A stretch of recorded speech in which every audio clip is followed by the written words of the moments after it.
Hola, bienvenidos a Mamá 411 Podcast, un espacio semanal en español que ofrece información, recursos y sugerencias para padres criando hijos multilingües y multiculturales, a cualquier edad y en cualquier parte del mundo.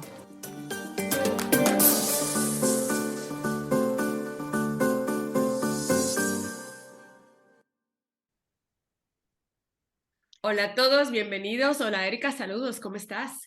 Hola a todos, bienvenidos. Feliz de estar de vuelta con ustedes en esta nuestra novena temporada. Estamos celebrando 4 años de estar aquí compartiendo con mamás y papás latinos de todas partes del mundo. Hoy nuestra invitada es Isidra Mencos. Ella es autora, editora y mamá española radicada en California.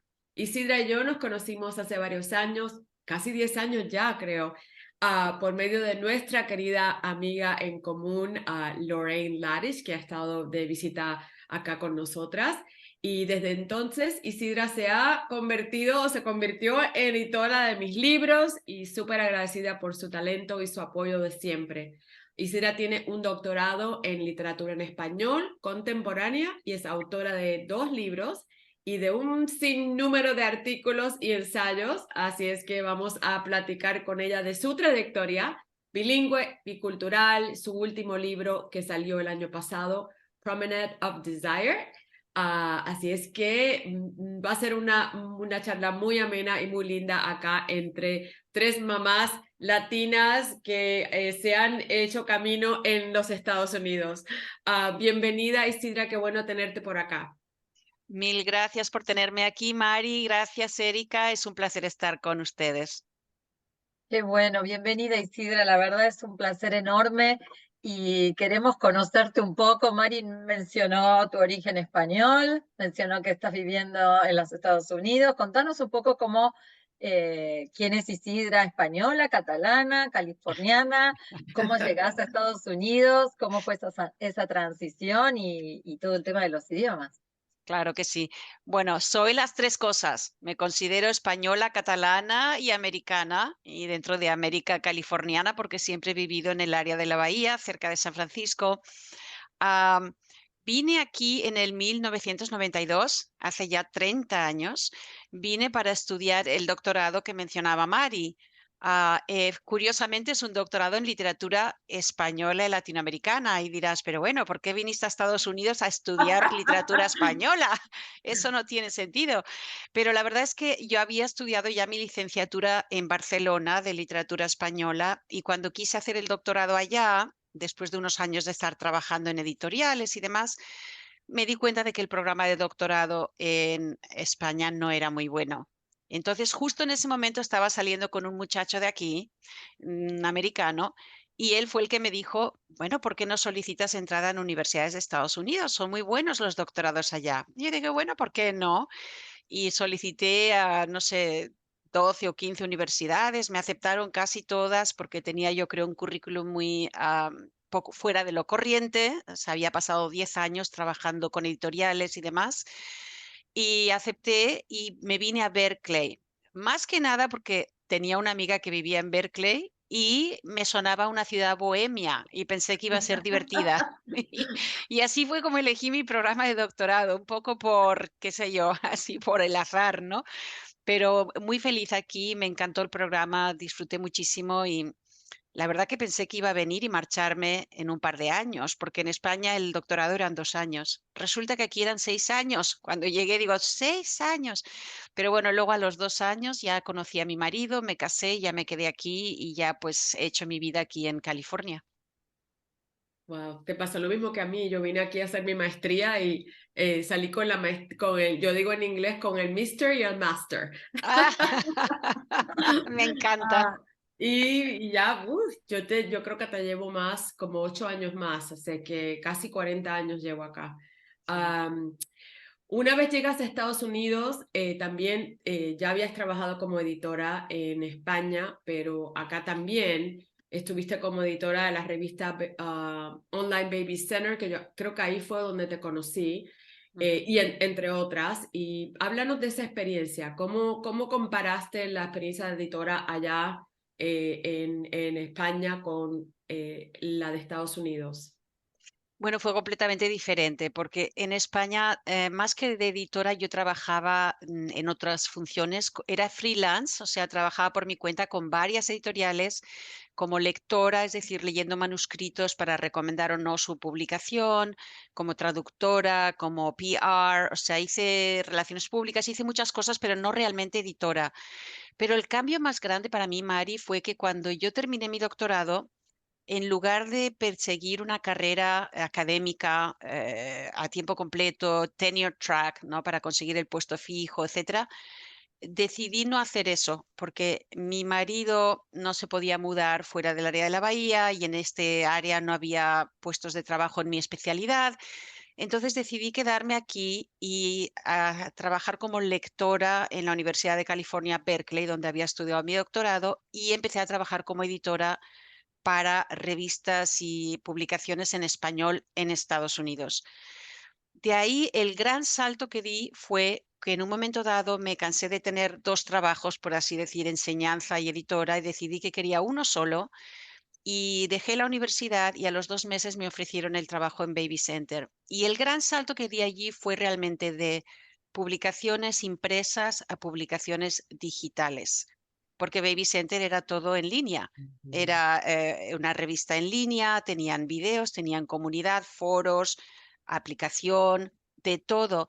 Entonces fue como otro doctorado que hice, de aprender lo que es manejarse en línea, ponerme al día en todo lo que es creación de contenido digital, redes sociales, vídeos, lo que es contenido viral, etcétera, etcétera, etcétera. Entonces, realmente aprendí muchísimo a nivel de lo que es el contenido digital, pero también aprendí mucho a nivel personal, porque a los pocos años de contratarme como editora ejecutiva de Baby Center en español, me promovieron a directora de las Américas, y empecé a manejar equipos en varios países, en Canadá, en Brasil, en toda Latinoamérica realmente, en Estados Unidos, en España, etcétera.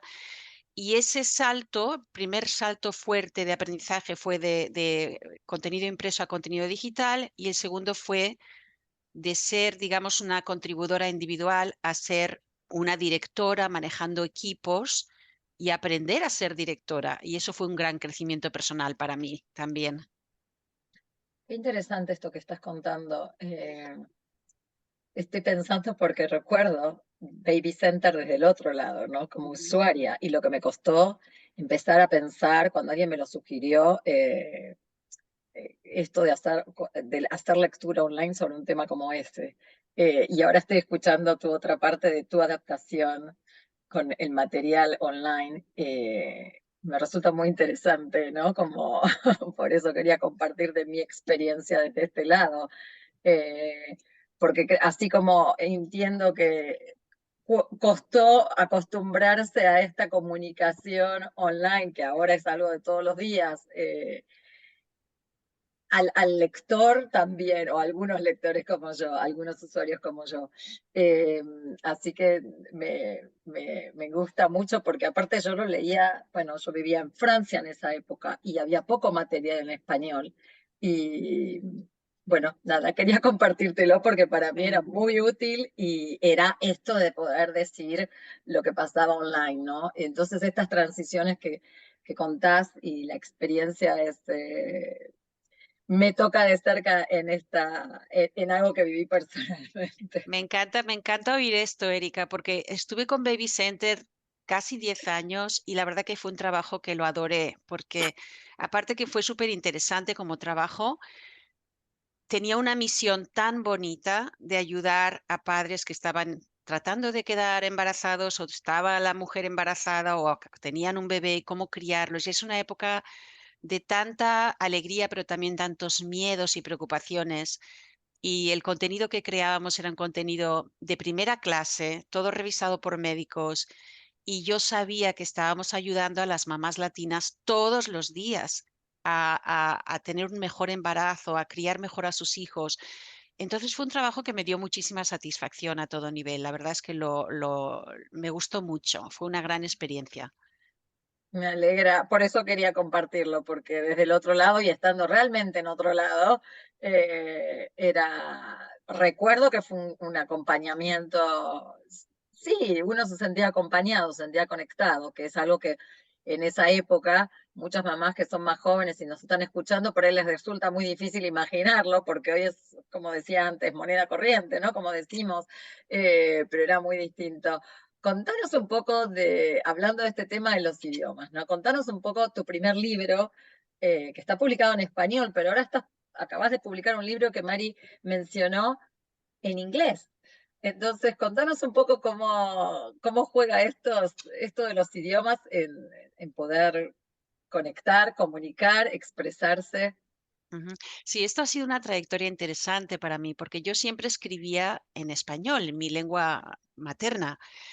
Y el libro que mencionas es un libro que salió hace muchos años, es un libro de cuentos en español, Juego de Voces se llama, y ese salió aquí en Estados Unidos, publicado por una editorial pequeñita que estaba recién empezando, y las editoras me escucharon en una conferencia de escritores leer un cuento, les encantó. Y entonces me preguntaron si tenía una colección, les dije que sí, aunque en realidad lo único que tenía era un montón de cuentos ahí en el cajón, pero la terminé, se la mandé, les gustó mucho y la publicaron. Eso fue en el 97. De ahí publiqué un libro académico que recibió un premio que también lo escribí en español, pero curiosamente salió publicado en inglés en Estados Unidos y en catalán en Barcelona y nunca salió publicado en español. Es muy curioso. Sí, Y sí. hace unos años, en el 2016, ya llevaba yo casi 10 años con Baby Center, pero siempre tenía esa asignatura pendiente de que quería ser escritora a tiempo completo. Quería realmente dedicarme a escribir y no había podido porque tenía una carrera muy demandante, estaba criando a mi hijo. Decidí dejar Baby Center y enfocarme en la escritura. En ese momento empecé a tomar clases en línea con Stanford University y otros talleres de escritura y claro, eran todos en inglés. Entonces fue cuando empecé a estudiar el género de las memorias, porque yo siempre había escrito ficción, pero me encantaba leer memorias, entonces quería probar a escribir memorias. Y empecé a tomar esas clases y me tocó presentar todo mi trabajo en inglés. Eso sucedió como un año, 2 años, entonces ya tenía bastante adelantado del libro en inglés, pero es que además descubrí que disfrutaba muchísimo escribiendo en inglés. Era como un juego para mí, porque a veces me faltaban las palabras, tenía que buscarlas y a mí me encanta eso, me encanta todo lo que sea lenguaje, palabras y jugar con eso. Y también como escritora de memorias, tú sabes, los escritores de memorias siempre tienen ese pánico de a quién le voy a hacer daño, quién se va a ofender conmigo, quién se va a enfadar. Y claro, como en mi familia la mayoría no lee inglés, me sentía, Me encanta. me sentía muy protegida mientras escribía, porque decía, bueno, al cabo no lo van a leer. Y bueno, por ese motivo y porque ya lo había empezado en la clase en inglés y me divertía y me daba como una voz diferente el inglés que el español, continué escribiendo el libro en inglés. Claro está que luego ahora ya ha salido en inglés en Estados Unidos y me gustaría mucho que saliera en español en España. Entonces lo he traducido al español y se lo estoy mandando a mis hermanos para que lo tengan, si lo quieren leer, no necesariamente lo van a querer leer porque es un libro muy revelador en muchos sentidos, pero por si acaso lo quieren leer y a una vez ellos hayan tenido esa oportunidad, seguramente voy a buscar edición en español, pero por el momento solamente lo tengo en inglés y esas fueron las causas. Interesante, muy interesante. Sí, me encanta, me encanta. Tu libro más conocido hoy día, y déjame, antes de empezar la pregunta, estaba pensando cuando estabas hablando que a mí me pasó igual. Cuando yo empecé a escribir mis primeros dos libros para padres, como sabes, Cómo crear niños bilingües y Arroz con pollo y apple pie, Cómo crear niños biculturales, yo los escribí en inglés primero y Mm, después hice la versión en español. Y me acuerdo que mi mentor, que me estaba ayudando, él era profesor en la Universidad de California, Los Ángeles, de UCLA acá, eh, yo le pregunté una vez y le dije, ¿debería escribir estos en español o en inglés? Y me dijo, ¿sabes qué? Mejor escribirlos en inglés primero, porque si los vas a mandar para que alguien los publique, ellos no van a leer en español si estás acá. en Estados Exacto. Unidos.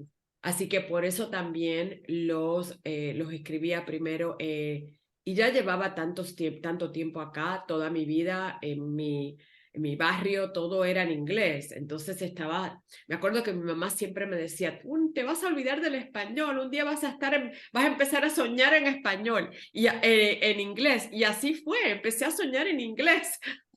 Sí, sí, sí, De sí. tanto que sabes, estás inmersa en ese idioma y bueno. Exacto. Ah, Y lo que dices es muy cierto, Mari. Esa es otra buena razón por la cual he escrito en inglés este libro. Es que yo vivo aquí en Estados Unidos hace 30 años. Mi red de amigos, de compañeros, de colegas, está toda aquí. Y aquí es donde yo voy a poder promover el libro. Entonces tiene más sentido escribirlo y publicarlo en inglés porque es donde vivo y donde puedo estar para hacer charlas, para hacer presentaciones. Pero sí, el día de mañana me gustaría sacarlo en español, pero no tengo prisa. De momento estoy enfocada todavía. El libro acaba de salir hace 7 meses, así que aún estoy muy enfocada en la promoción aquí en inglés, ¿no? a propósito, yo lo leí y me fascinó, me encantó. Es que escribes, o sea, tienes un don para la escritura y me encantó conocer tu historia y lo recomiendo muchísimo. Ahorita vamos a hablar un poco más, pero como decías, está escrito en inglés. Decides escribirlo en inglés por las razones que ya hablamos. ¿Cuál mensaje quisiste compartir con esa historia?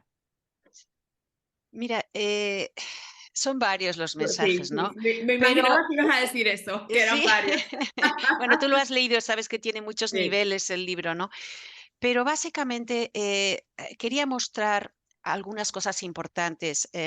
Una es que creo que todos hemos sentido eso alguna vez, que cuando éramos pequeños, partes de nosotros mismos las hemos tenido que enterrar, las hemos tenido que ocultar, porque o bien nuestros padres nos han dicho algo que o no hagas eso, hablas demasiado alto, calladita estás más bonita, o los profesores, siempre estás riéndote, te ríes de lo que sea, ¿no? Pero nos han ido diciendo cosas y hemos aprendido a ocultar parte de nosotras mismas. El problema es que cuando uno hace eso, como que, digamos, pierde la capacidad de ser realmente auténtico, ¿no? Siempre hay una parte de uno que está como reprimida y eso me pasó a mí. Yo crecí en una dictadura muy represiva. Mi madre también me reprimía, sobre todo en todo lo relacionado con lo sexual. Era una cultura muy puritana, muy, muy conservadora. Y entonces yo quería mostrar en este libro que cuando creces así con partes de ti reprimidas, has de encontrar la manera de sacarlas a la luz, de volver a ser quien tú eras, de volver a ser tú misma sin miedo, de recuperar toda tu persona, tu autenticidad. Pero a veces hace falta una pequeña chispa para dar salida a esa parte de ti. En mi caso, la chispa que encendió el fuego fue la salsa. Cuando yo descubrí la música salsa y el baile de la salsa en Barcelona, que era una época donde todavía no era muy popular la salsa, en aquella época, en los años 70, había solamente un club en el barrio de las putas, perdón por la palabra, pero en el barrio bajero de Barcelona, que se llamaba Tabú.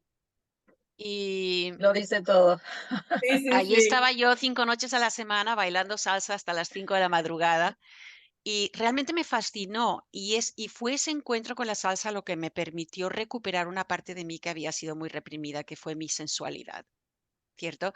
Entonces, una parte de mi mensaje es eso, es si estás reprimiendo partes de ti por cosas que te dijeron, pero sientes que hay algo en ti que no se está realizando, que no está llegando a su plenitud, encuentra esa chispa que te va a ayudar a abrirte, que te va a ayudar a recuperarte.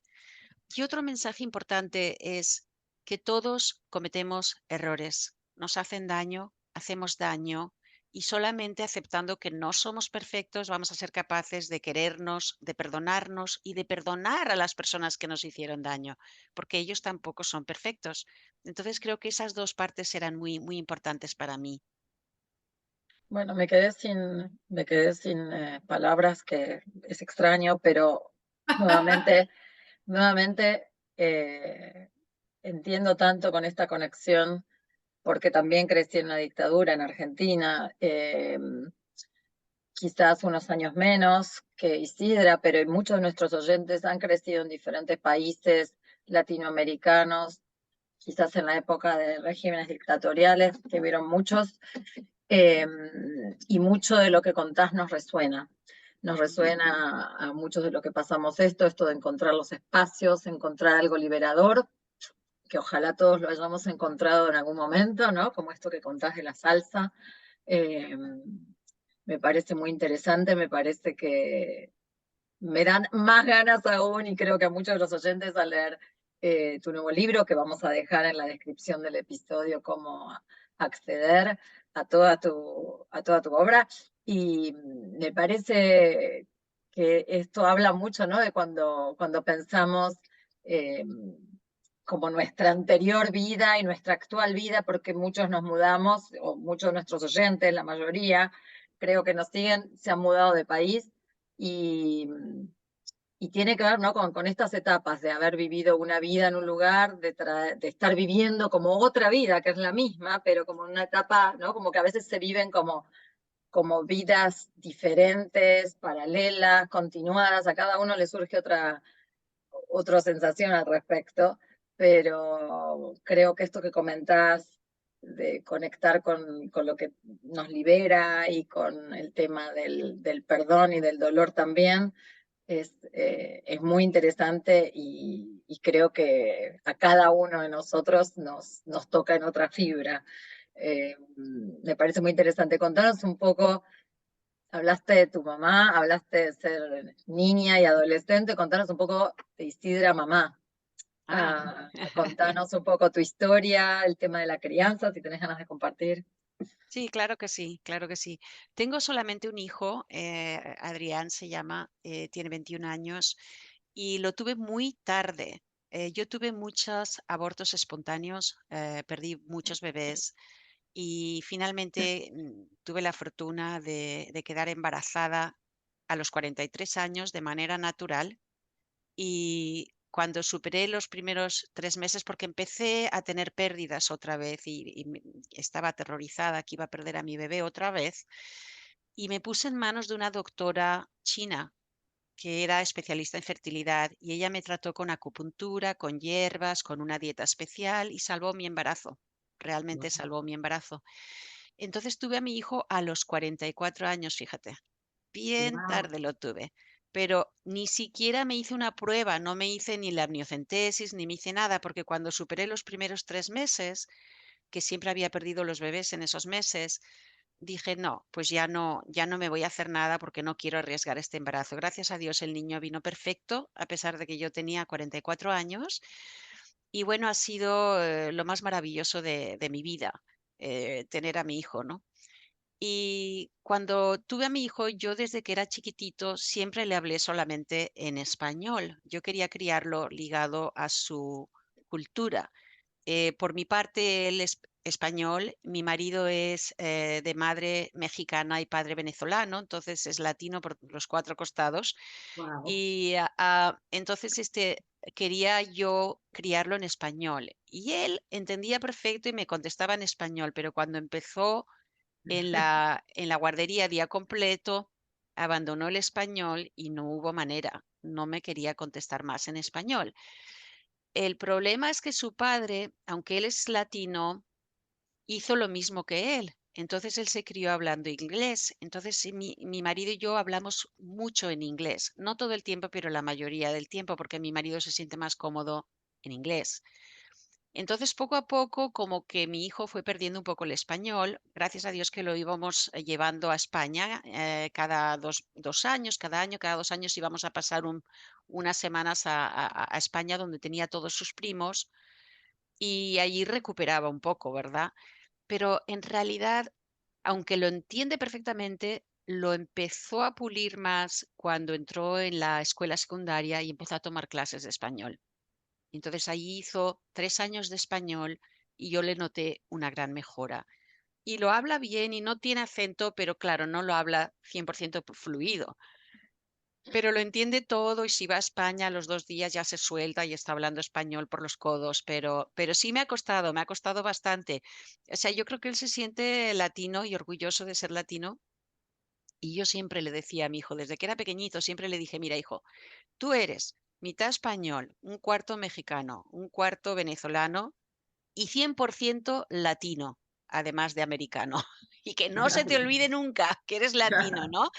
Y entonces yo creo que siempre ha crecido con ese orgullo y ha crecido con mucha cultura latina, española y también mucha cultura mexicana, porque mi suegra era mexicana y ella era su único nieto, lo tuve cuando yo era mayor, entonces ella ya era muy mayor y para ella fue como un milagro tener un nietecito, lo adoraba, se adoraban mutuamente.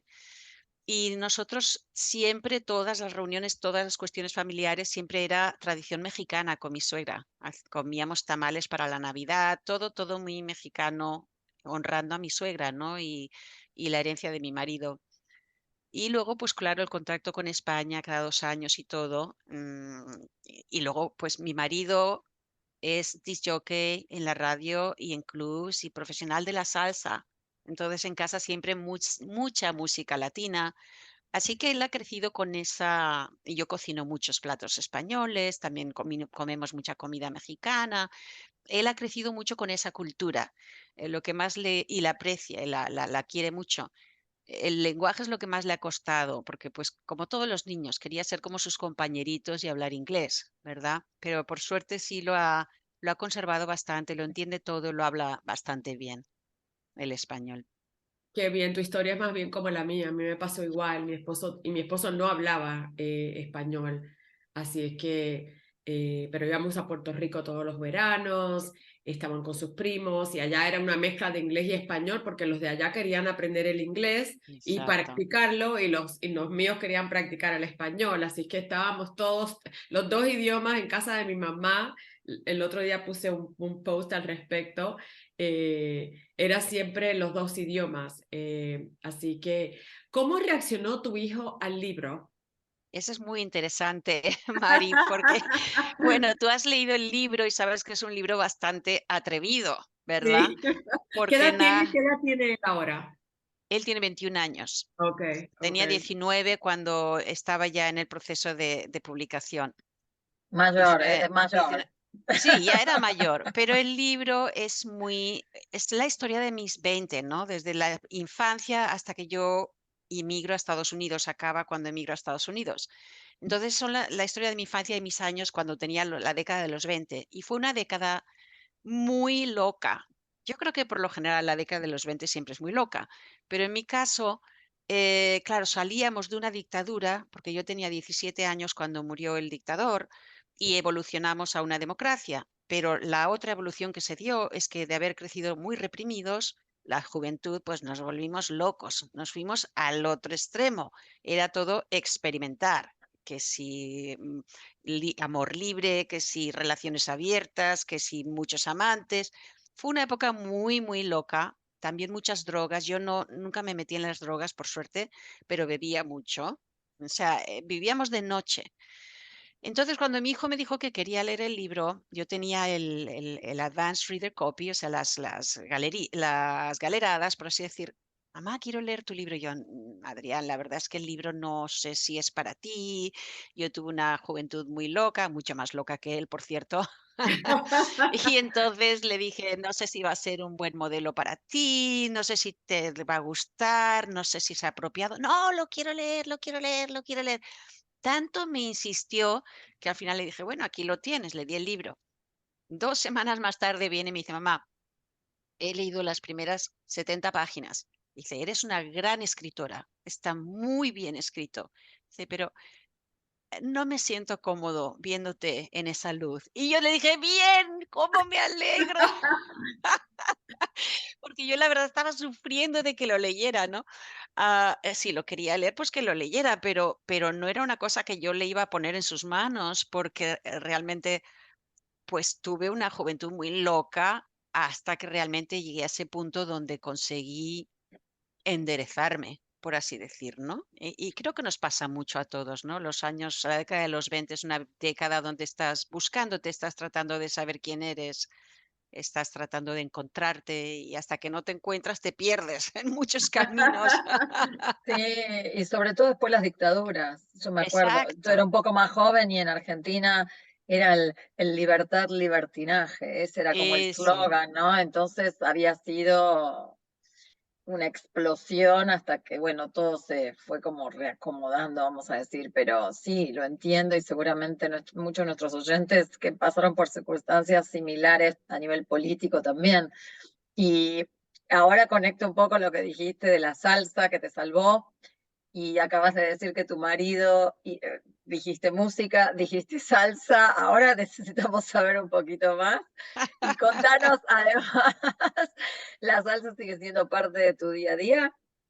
Sí, pero más que nada, ahora no salgo tanto a bailar como salía cuando conocí a mi marido, íbamos todas las semanas. Bueno, primero que él estaba de disc jockey en un club, entonces yo iba casi siempre al club, ¿no? Una vez por semana. Y luego pues salíamos mucho a bailar. Ya cuando tuve a mi hijo, yo era muy reacia a dejarlo con niñeras, no me gustaba dejarlo con niñeras a menudo, entonces dejé muchísimo de ir a bailar y ya que se hizo mayor, empecé otra vez más. En casa siempre tenemos salsa, yo estoy cocinando, pongo salsa y estoy cocinando y bailando al mismo tiempo, pero no salgo tan a menudo como antes a bailar. Salimos cuando hay un concierto, aquí vienen en el área de La Bella, vienen muchos grupos de salsa, muchos grupos cubanos, hay muchas bandas de salsa aquí, tenemos esa suerte que hay mucha riqueza musical en ese terreno. Entonces sí vamos de vez en cuando. Ahora, por ejemplo, este sábado mi marido va a estar de maestro de ceremonias en un baile con un grupo de salsa, entonces pues me pasaré por allá y bailaremos un rato.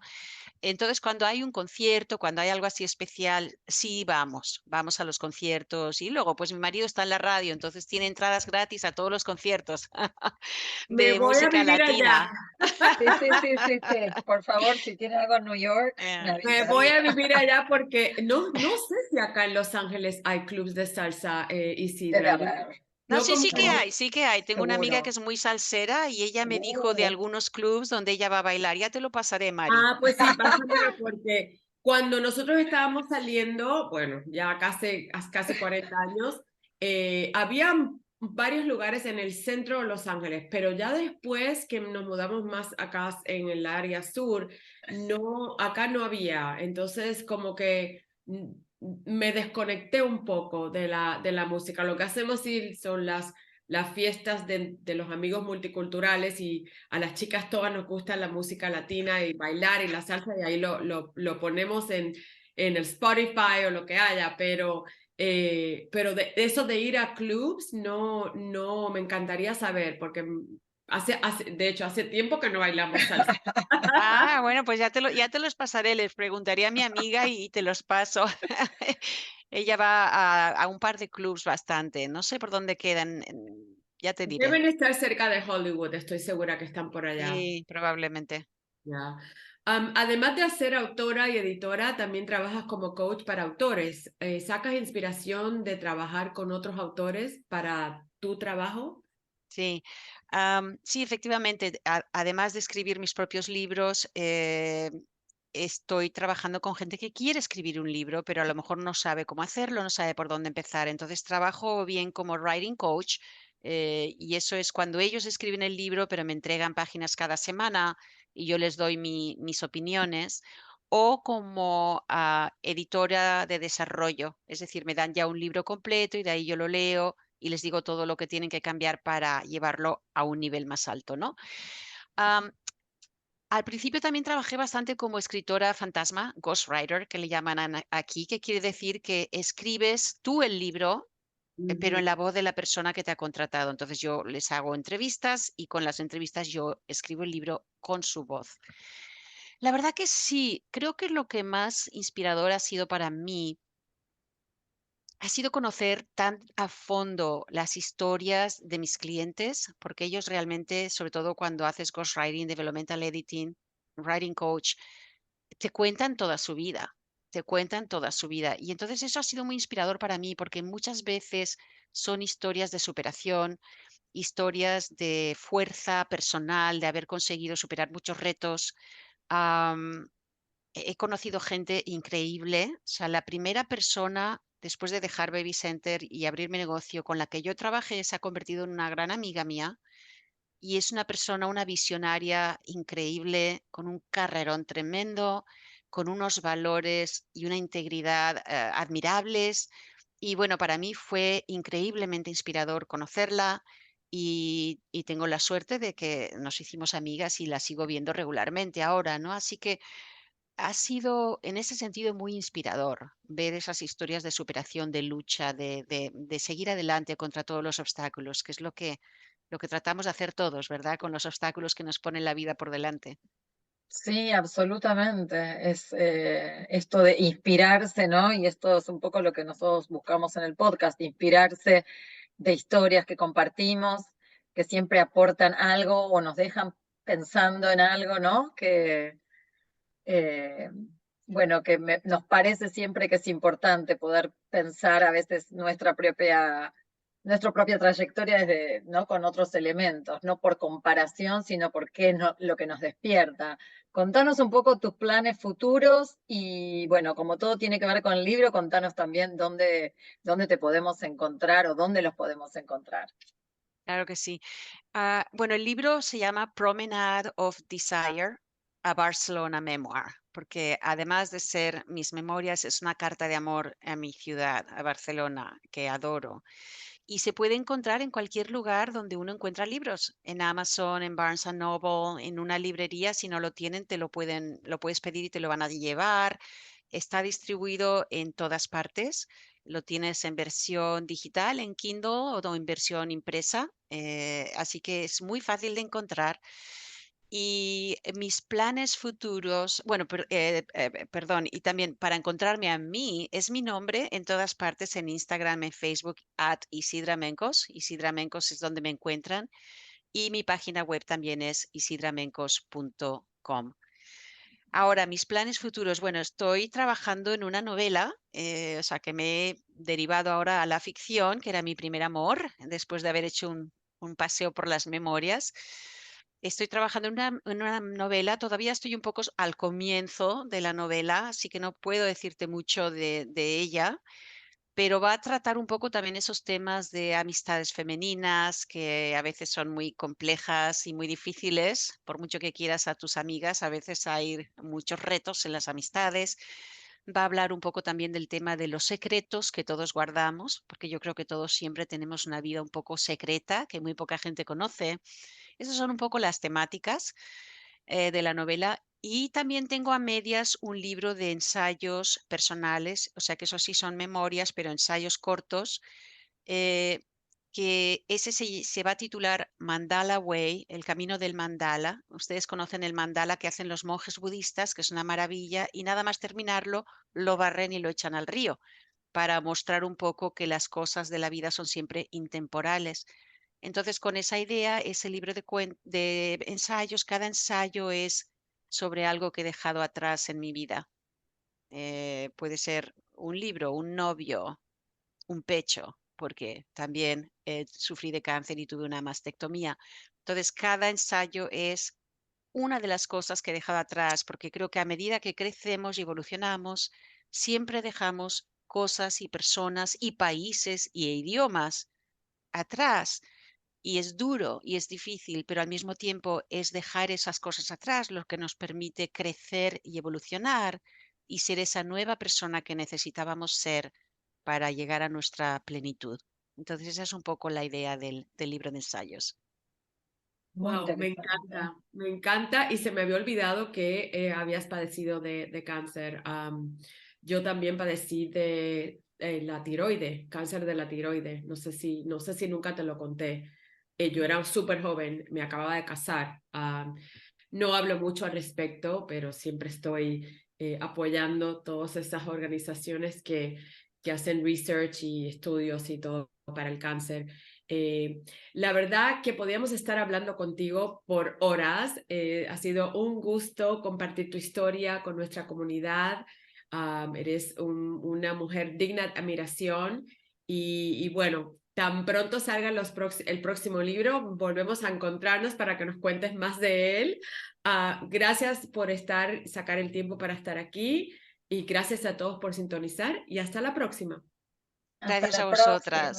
Gracias, Erika. Gracias, Mari. Y lo mismo les digo, ustedes hacen una gran labor con ayudar a los papás a mantener a sus hijos biculturales y bilingües, algo que se necesita muchísimo. Así que muchas gracias y un placer estar con ustedes. Gracias. Gracias por escucharnos. Esperamos que nuestra conversación les haya sido útil. No se olvide de comunicarse con nosotras por medio de las redes sociales en Mamás 411 Podcast. Además de enterarse de nuestros próximos episodios, déjenos saber qué temas les interesaría discutir. Recuerde que nos puede encontrar en iTunes, Spotify, Google Play y todos los lugares donde escucha sus podcasts. Hasta la próxima.